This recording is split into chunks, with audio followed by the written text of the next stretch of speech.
Happy Pride Month. I have some book recommendations for you. These are great, fast-paced books if you're looking to squeak in a couple more books before July 1st gets here.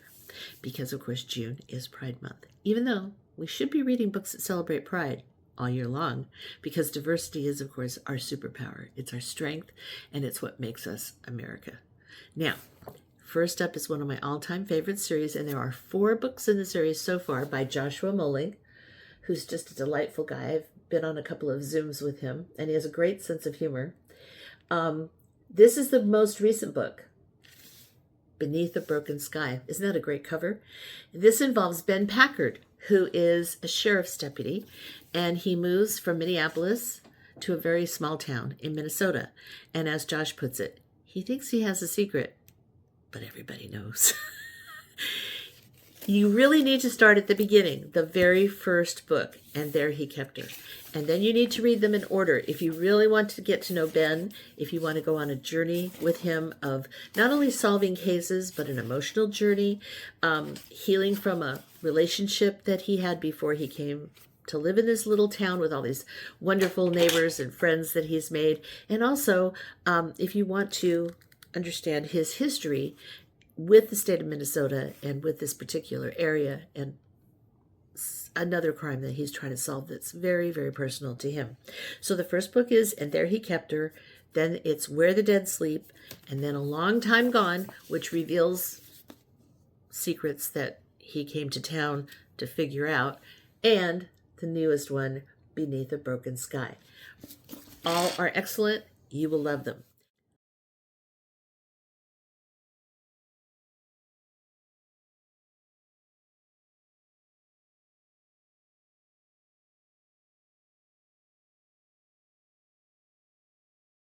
Okay, then for something different, Wish Upon a Rosie by Jen Summersby. If you just need a book that you can sit down and read that will make you feel better about life and about the world and just let you escape for a few hours from the craziness that's happening around you, this is the book for you. It's so delightful. It's so touching. And there's so much humor in it. Jen has written a fabulous story about a woman named Rosie who runs a business that basically provides parties for people who are at the end of life. And she works in a hospital, and her best friend, Noah, is her ride or die. Everybody needs a friend like Noah. I'm just saying, he's a great guy. This is a great story. You'll be crying tears of joy when you get to the end of this book. I'm recommending it to everybody. I'm getting copies for everybody in my book club. They're reading it whether they want to or not, because I know when they do, they're going to go, oh my God, really? This was so good. How did you find this book?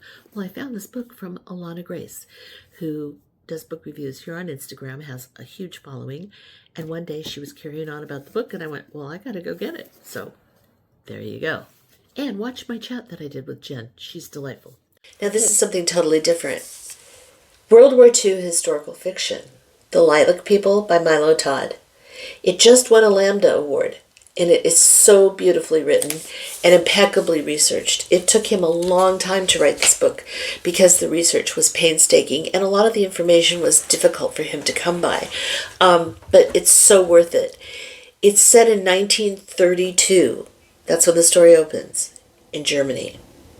And the main character is a trans man named Bertie, who lives with his partner, Sophie. And Bertie works for a Dr. Magnus Hirschfeld at a place called the Institute of Sexual Science, which really existed.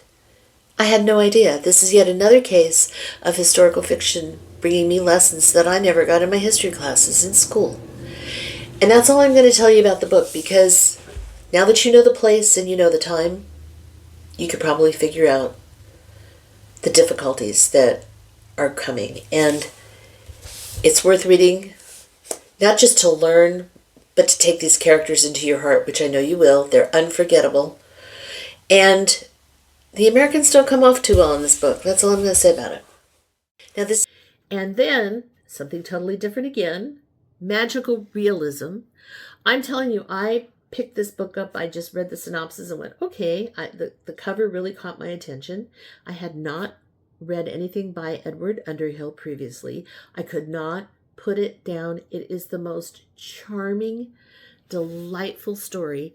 It's about Harlow, who decides to rent a little cottage in Cape Cod for the summer. He's just broken up with his boyfriend, and his life is kind of a mess. And he has other people in the cabin, the little cottage that he rented, who don't seem to want to leave. And he finds a whole community of folks there, including one very handsome Nathan. That's all I'm going to say about it. And I'm going to be chatting with Edward on Sunday.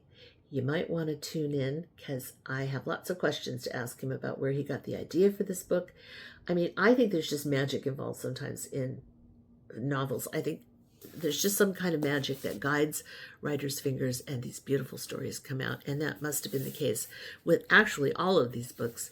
But in this particular case, stunning, just a fabulous book, 5 stars. So that's just a few.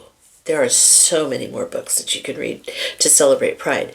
And I hope that you will give me some recommendations in the comments. I know I asked for some in a prior post, but tell me some more books that I should read that celebrate Pride because, like I said, we've got all year and every single day to read those kind of books. So, once again, happy Pride Month!